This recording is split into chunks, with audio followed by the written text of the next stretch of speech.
오늘은 저희들이 에스겔서 32장을 생각하는데요. 우리가 에스겔서가 전체가 48장까지 있다 그랬어요. 그렇죠? 전체가 48장까지 있는데 제 1부는 1장부터 24장이고 제 2부는 25장부터 32장이고 제 3부는 33장부터 48장 이렇게 1, 2, 3부로 나눠서 생각할 수 있습니다. 그러면 요 1부는 아시다시피 예루살렘 성전이 무너지기 전입니다. 무너지기 전입니다. 그 다음에 25장부터 32장은 주변 나라들에 대한 하나님의 심판이 나오죠. 그 다음에 33장서부터 48장은 예루살렘 성전이 무너진 다음이에요. 그러니까 성전이 무너진 뒤에 나오는 말씀들입니다. 그러니까 아주 확실하게 나눠지죠. 1장서 24장은 성전이 무너지기 전이고 또 25장서 32장은 이스라엘을 주변을 한 여러 나라들에 대한 이야기고 33장서부터 마지막 48장까지는 이 성전이 무너진 뒤의 이야기다. 근데 왜 이 에스겔서는 이 성전에 대해서 그렇게 중요하게 다루고 있느냐? 그것은 에스겔이 제사장이었기 때문에 그래요. 에스겔이 다른 예언자들을 이사야나 예레미야하고는 달리 에스겔이 본래 예루살렘 성전에서 제사장으로 일했습니다. 그러니까 제사장하고 성전은 뗄래야 뗄 수가 없죠. 성전에서 내내 지내니까. 그런데 이제 1차로 598년에 1차로 포로로 끌고 갈 때 이제 엘리트들을 끌고 가죠. 엘리트들을. 그래서 왕족과 귀족과 제사장들을 끌고 갑니다. 그때 1차로 포로로 끌려간 사람이 바로 여호야긴 왕이 끌려갔고 동시에 이 제사장 이 에스겔이 끌려갔어요. 그 제사장 에스겔이 끌려가서 그발강가에서 강바닥에 있는 흙을 퍼내는 일을 하고 있었죠. 포로들이. 그때 에스겔이 하나님의 부름을 받아가지고 에스겔이 그때 이제 예언자로 이 사명을 받게 되죠.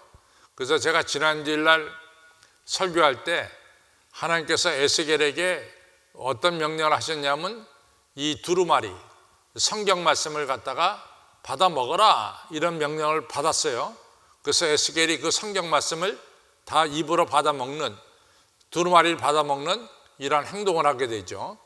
그러면서 에스겔이 이제는 하나님 말씀을 대언하는 예언자가 됩니다. 근데 비록 예언자가 됐다 할지라도 에스겔에게 있어서 성전 예배는 너무너무 소중했습니다. 그래서 성전이 무너지기 전과 성전이 무너진 뒤에 에스겔의 예언의 내용은 확 바뀌어요. 이 전에는 너희들 그 죄 때문에 심판을 받을 것이다. 심판에 대한 1장서 2장까지는 심판에 대한 예언을 하게 됩니다. 이제 우리가 다음 주 수요일부터 이 33장에 들어가는데 다음 33장부터는 이같이 하나님께서 회복과 다시 소망에 대한 예언이 전개됩니다. 비록 성전이 허물어졌고 너희들이 바벨론 포로가 되었지만은 하나님이 절대로 너희를 버리지 아니하시고 다시 너희들을 이같이 예루살렘으로 보낼 것이고 무너진 성전들이 다시 이같이 세워질 것이다. 이러한 귀한 말씀을 하죠. 그래서 에스겔서 40장부터 48장 끝에는 이 성전 회복에 대한 이 귀한 강한 말씀들이 나오고 있습니다. 자, 오늘은 제 2부의 마지막인 32장을 생각하는 거예요. 그래서 우리가 2부에 보면은 주로 크게 두 나라에 대한 이 하나님의 심판이 나온다. 크게 두 나라. 물론 암몬도 나오고 또 에돔도 나오고 모압도 나오지만은 시돈도 나오지만 되게 큰 나라 두 개입니다. 하나는 바로 두로고 두 번째는 바로 애굽이에요. 그래서 애굽을 29장서부터 32장에 걸쳐서 7단락에 걸쳐서 하나님께서 애굽을 심판하시는 것이 나오고 있죠. 그런데 오늘은 32장이가 마지막입니다. 6번째 단락하고 7번째 단락을 오늘 32장에서 말씀하고 있어요. 그래서 애굽의 심판에 대해서, 애굽이 어떻게 심판을 받는 것에 대해서 6번째 단락 그리고 7번째 단락에서 말씀하고 있다. 그래서 오늘 우리가 애굽의 이같이 마지막 심판의 말씀을 오늘 끝을 내고 다음 주 수요일부터는 우리가 제3부 예루살렘 성전이 무너지고 나서 다시 예루살렘 성전이 회복되고 바벨론 포로로 끌려갔던 사람이 다시 예루살렘에 돌아오는 이 중요한 것을 다음 주부터 우리가 생각하게 됩니다. 그래서 다음 주부터는 더 중요한 말씀들이 나와요. 아주 다음 주부터는 우리가 여러 가지 생각해야 될 그런 중요한 말씀들이 나옵니다. 오늘은 애굽의 심판에 대해서만 얘기하고 다음 주부터는 좀 더 정말로 이 심각한 문제들을 다루고 있어요. 그래서 뭐 한 예를 들자면은 조금 우리가 더 살펴보면은 이제 예루살렘에 살았던 사람들이 1차로 598년에 바벨론 포로로 끌려갔어요. 그러면 이 귀족들이 가지고 있던 땅들, 이 귀족들이 가지고 있던 땅들은 어떻게 됐느냐 하는 얘기죠. 그럼 이 땅들은 끌려가지 않았던 나머지 사람들이 이 땅을 갖다가 자기 땅이 아니지만 농사를 짓고 있었단 말이죠. 그러면 이 끌려갔던 사람들이 다시 돌아올 때 도대체 이 땅을 도로 찾을 수 있느냐 하는 문제를 심각하게 다룹니다. 그런 문제가 일어나겠어요? 안 일어나겠어요? 당연히 일어나죠. 당연히 일어납니다. 그래서 이제 그런 문제에서부터 아주 실질적인 문제들, 이제 바벨론 포로를 끝내고 다시 예루살렘으로 돌아올 때 일어나는 여러 가지 문제들을 33장에서 다루고 있습니다. 오늘은 애굽에 대해서 29장, 30장, 31장, 32장 넉 장에 걸쳐서 7번에 걸쳐 가지고 애굽을 심판하거든요. 근데 7단락에 나눠 가지고 오늘은 마지막 6번째 단락과 7번째 단락을 가지고 오늘 말씀을 나누겠습니다. 자, 이제 돌아갑니다. 자, 성경으로 돌아가겠어요. 32장 제12년 12월 초 1일에 6번째 달이 12년 12월 초 1일에 할 때 다시 한번 여쭤보는데 어디를 기점해서 12년이죠?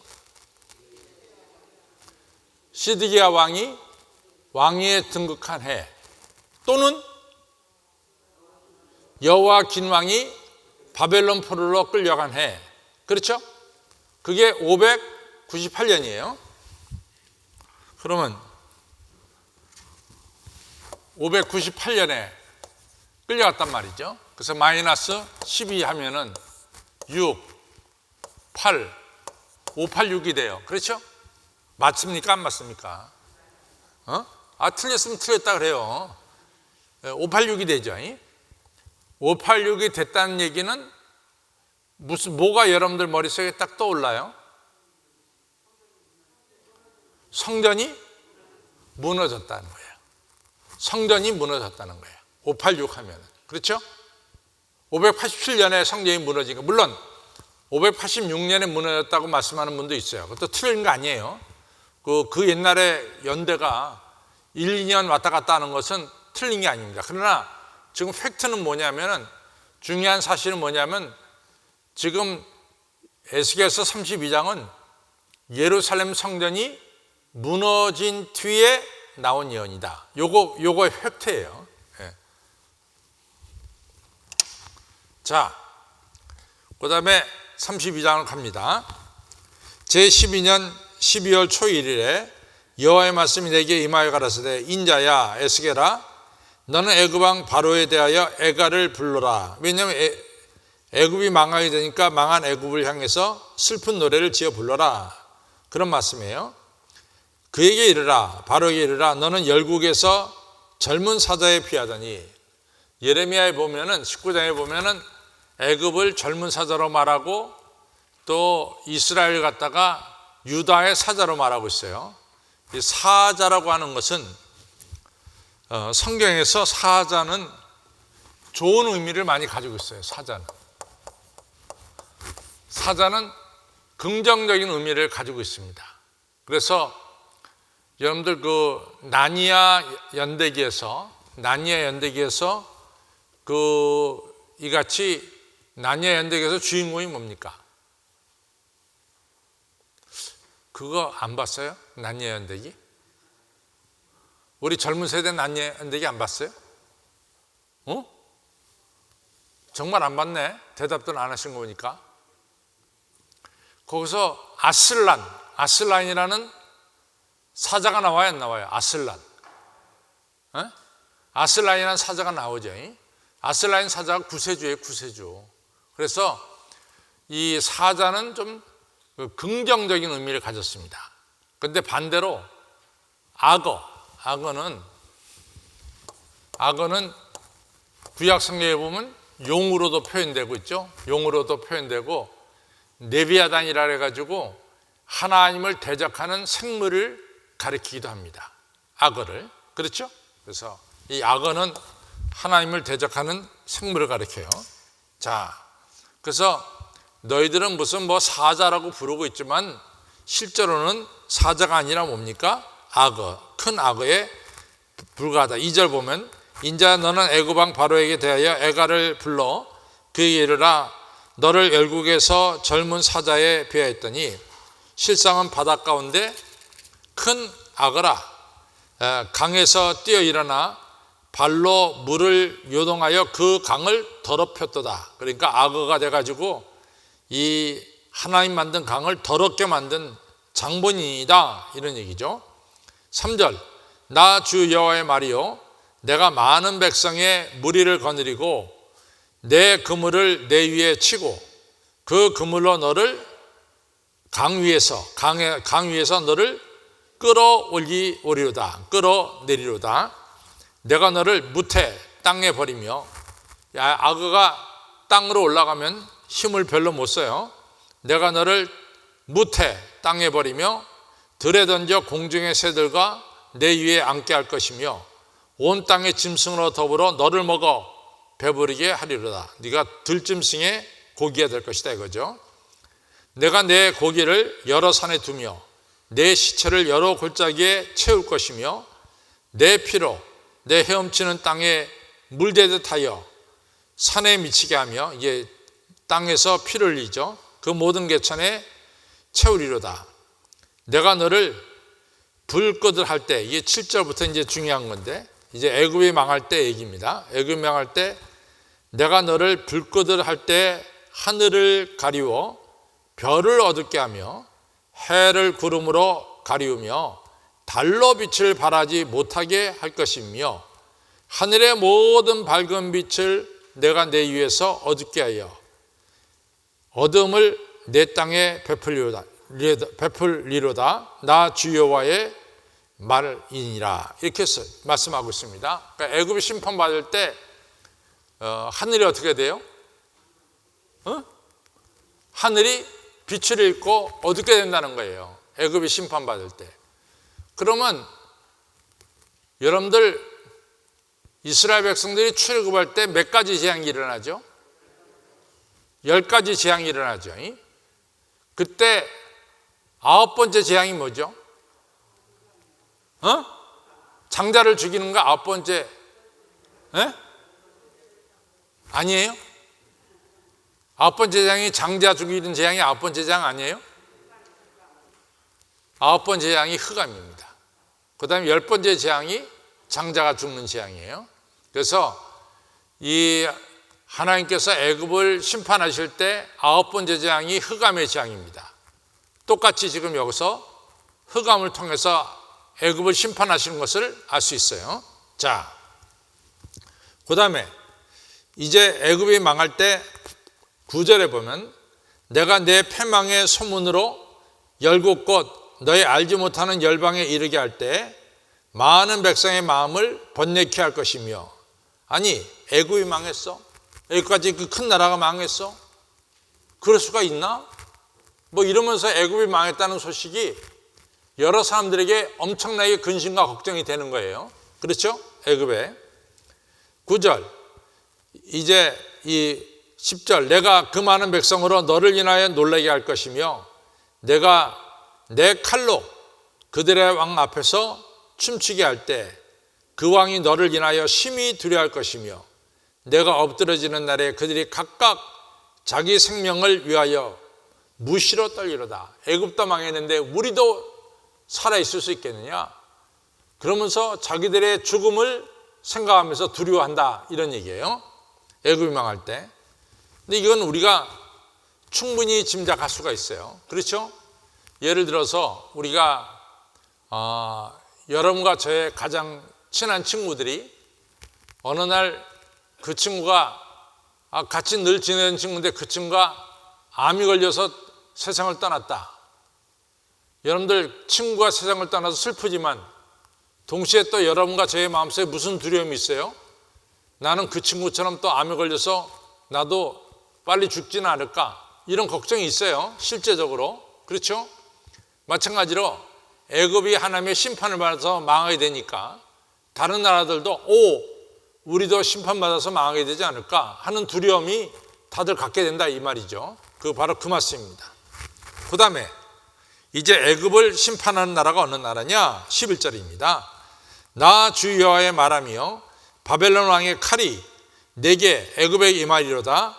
내가 내 무리로 용사 곧 열국의 무서운 자들의 칼에 엎드러지게 할 것이며 바벨론의 칼에 엎드러지게 할 것이며 그들이 애굽의 교만을 패하고 그 모든 무리를 멸하리로다. 여기서 애굽이 심판받는 것 중에 하나가, 중요한 이유 중에 하나가 교만입니다. 여러분들 교만은 뭐냐면은, 교만이 뭐죠? 교만? 교만이 뭐라 그랬죠? 하나님 무시하는 게 교만이에요. 하나님 무시하는 게 교만이에요. 물론 우리는 잘난 체하는 게 교만이라고도 말할 수 있는데 그 교만의 핵심적인 말은 하나님을 무시하는 게 교만입니다. 하나님 없이도 살 수 있다라고 생각하는 게 교만이에요. 그렇죠? 네. 애굽의 교만을 하나님을 애굽이 여러 가지 교만을 폈죠. 나일강을 갖다가 자기가 만들었다 그랬어요. 그 얘기는 뭐냐면은 창조주 하나님을 부인하는 겁니다. 그렇죠? 이러한 교만들, 이러한 교만에 대해서 하나님이 심판하신다는 거죠. 또 13절에 내가 또 그 모든 짐승을 큰 물가에서 멸하리니 사람의 발이나 짐승의 굽이 다시는 그 물을 흐리지 못할 것임이라. 그러니까 이 애굽이 세상의 물을 흐리게 만들었는데 이제 앞으로 흐리지 못하게 할 것이다. 그래서 하나님께서 애굽을 심판하고 난 뒤에 어떤 일이 벌어지느냐? 14절 그때 내가 그 물을 맑게 하여 그 강으로 기름같이 흐리게 하리로다. 나 주 여호와의 말이니라. 이같이 애굽이 심판받고 나면은 모든 강의 물이 공의와 이같이 진리가 흐르는 강이 된다, 이런 얘기가 되겠죠. 15절 내가 애굽 땅으로 황무하게 하여 사막이 되게 하며 거의 풍성한 것이 없게 할 것이며 그 가운데 모든 거민을 치리니 그들이 나를 여호와인 줄 알리라. 애굽이 심판받을 때 비로소 사람들이 여호와 하나님을 알게 된다 이거죠.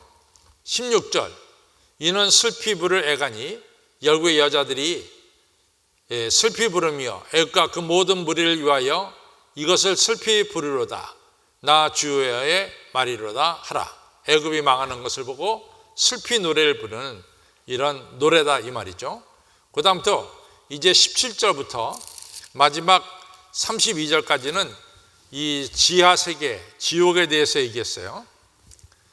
제가요, 지난 수요일 날 우리는 지옥하면은 그냥 하나로 얘기한단 말이에요. 하나로. 그렇죠? 근데 이 호모의 하데스, 또 단테는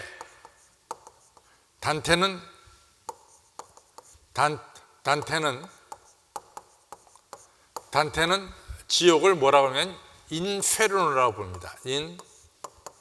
인페르노. 이 호모는 지옥을 갖다 뭐예요? 하데스.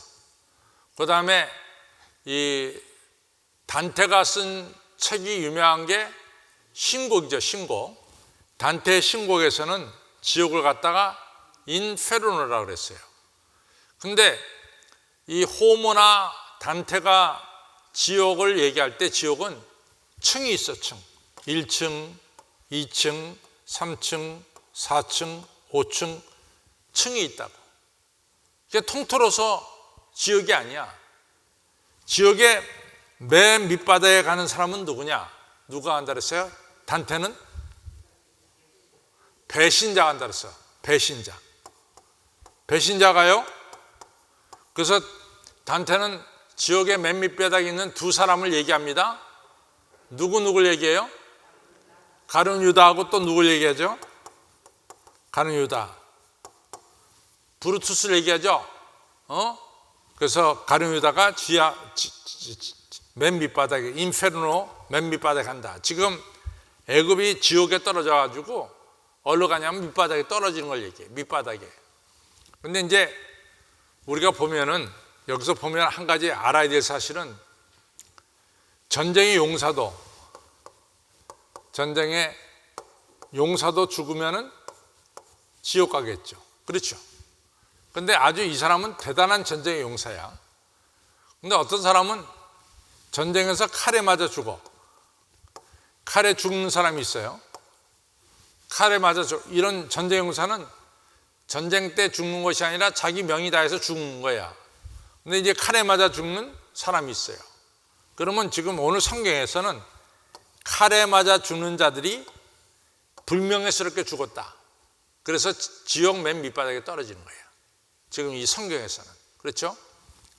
그 다음에 이 할례 받지 못한 자는 저주받은 자를 가리킵니다. 할례 받지 못한 자는 이 저주받은 자를 가리켜요. 그래서 지금 애굽이 어디로 떨어지느냐? 할례 받지 못한 자들 틈에 떨어지고, 어디로 떨어지냐? 칼에 맞아 죽은 사람들, 그 사람들 곁에서 애굽이 지옥 밑바닥에 떨어지고 있음을 말하고 있습니다. 그것만 참고로 여러분들이 머릿속에 넣으면은, 지금부터 성경을 쭉 읽어 나가면은 제가 말씀드린 게 다 이제 이해가 될 줄로 압니다. 자, 이제 보겠어요. 이제 지옥에 대해서 나옵니다. 제12년 어느 달 15일에 여호와의 말씀이 내게 임하여 가라사대, 인자야, 애굽의 무리를 애곡하고 그의 유명한 나라 여자들을 구덩이에 내려가는 자와 함께 지하에 던지며, 애굽을 지하에 던지는 거예요. 유명한 자들과 함께. 이르라, 너의 아름다움, 애굽의 아름다움이 누구보다 지나가는 고. 그러니까 애굽이 뭐 자기가 아름답다라고 굉장히 자랑했는데, 아름다운 너도 이같이 지옥에 떨어진다, 그 말이에요. 너는 내려가서 누구와 함께 있어? 할례 받지 않은 자와 함께 니을지니라. 할례 받지 않은 자는 지옥 밑바닥에 있는 자들이에요. 불명예스러운 자들입니다.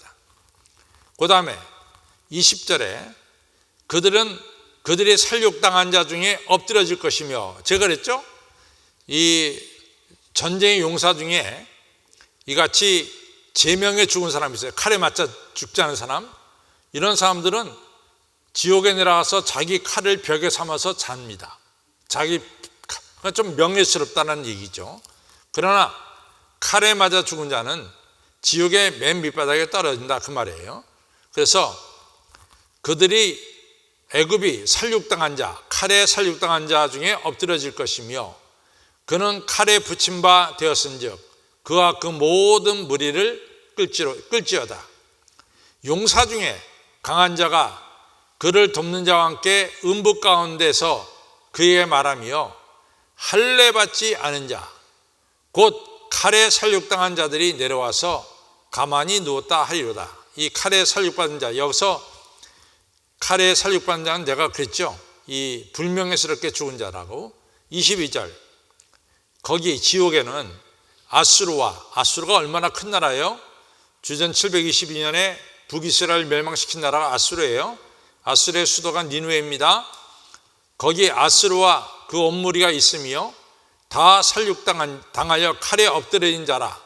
그 무덤이 사방에 있도다. 칼에 맞아 죽은 자들이 사방에 있도다.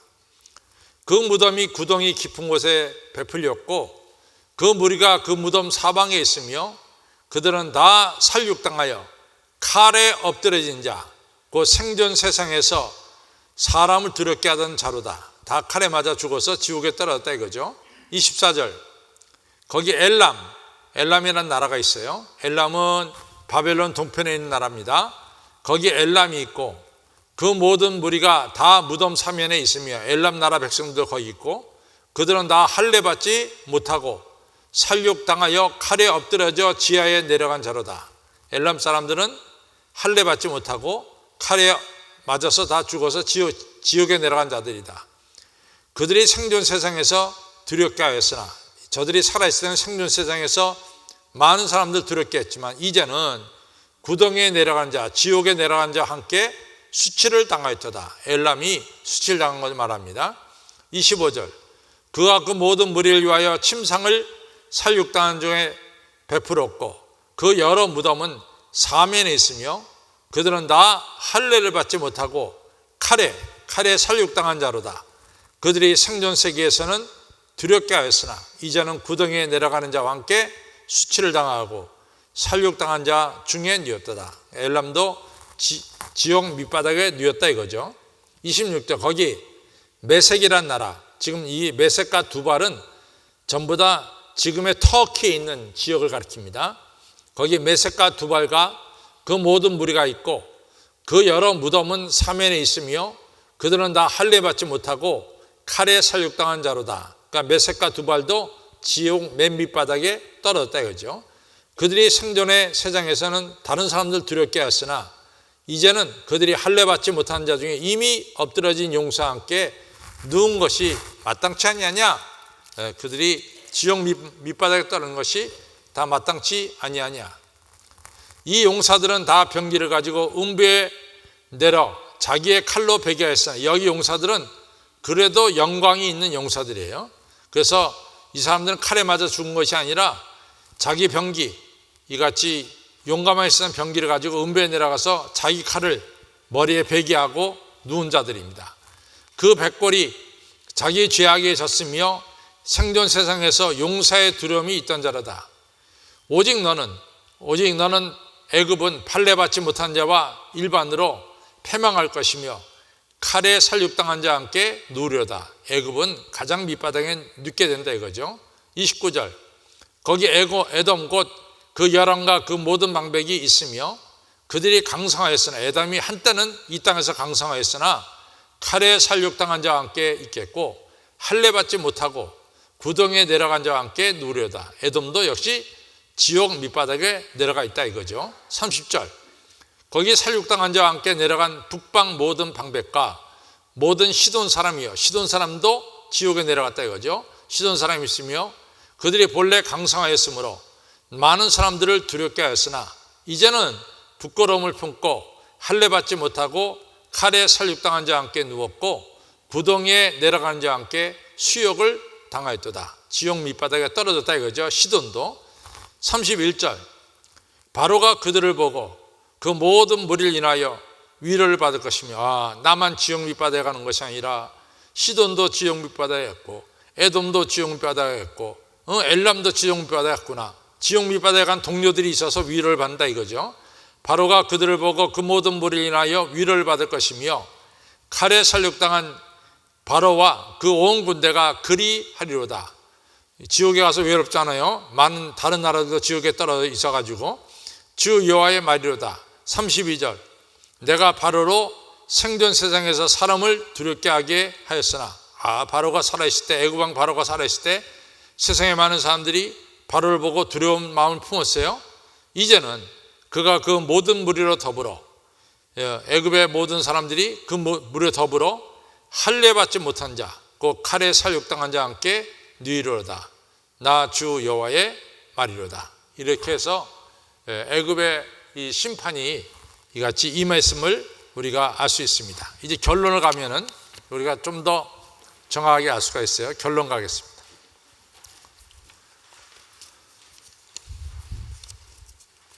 결론 같이 있습니다. 시작. 에스겔 29장에서 32장에 이르는 애굽에 대한 징벌 예언을 보면 죄에 대한 하나님의 심판인 것입니다. 그래서 죄의 내용을 살펴보면 첫째는 하나님을 부정하는 교만이고 그래서 나일강을 자신이 만들었다고 했습니다. 이 말은 창조주 하나님을 부인하는 것입니다. 둘째는 자신의 권세를 믿고 오만하게 행동한 것입니다. 셋째는 우상을 섬겼습니다. 이것이 애굽의 근본적인 죄였습니다. 이 죄로 인해서 애굽은 하나님의 심판을 받았습니다. 이러한 애굽의 심판을 보면서 이스라엘은 크게 깨달은 것이 있습니다. 하나님 대신에 강대국 애굽을 의지하다가 자신들이 하나님의 심판을 받아 망한 것을 알게 되었습니다. 하나님만이 참신임을 알게 된 것입니다. 우리는 애굽의 죄를 보면서 깨달아야 할 것이 있습니다. 그것은 언제나 하나님을 경외해야 되고 자기 힘을 믿고 자랑하거나 교만하지 말아야 하고 더 나아가서 하나님보다 지나치게 사랑하는 우상이 없어야 한다는 것입니다. 성도 여러분, 언제 어디서나 하나님을 인정하시고 겸손하시고 하나님만을 예배하시기 바랍니다. 그래서 창조자 하나님, 만물을 주관하신 하나님께서 내려주시는 우리를 지켜주신 보호하심과 하늘의 복과 평강과 은혜를 충만히 받으시기를 주님의 이름으로 축원합니다. 애굽의 세 가지 죄가 뭐라 그랬죠? 첫째는 창조주 하나님을 무시했죠. 두 번째는 뭡니까? 자기 힘을 자랑하는 오만을 떨었어요. 세 번째는 뭡니까? 우상을 섬겼습니다. 그러니까 세 가지, 교만, 오만, 우상, 이것이 애굽이 심판받은 원인들이 됐습니다. 우리가 이런 것을 다 반면교사로 삼아야 되겠죠. 반면교사로. 그래서 여러분과 저는 절대로 교만하면 안 되고 하나님 무시하면 안 되고 또 여러분들 가진 것 가지고 자랑해서는 안 됩니다. 오만해서도 안 되고 또 여러분과 저는 절대로 하나님 대신 다른 어떤 우상도 숭배해서는 안 될 줄로 믿습니다. 하나님만을 경외하시기를 주님의 이름으로 축원합니다.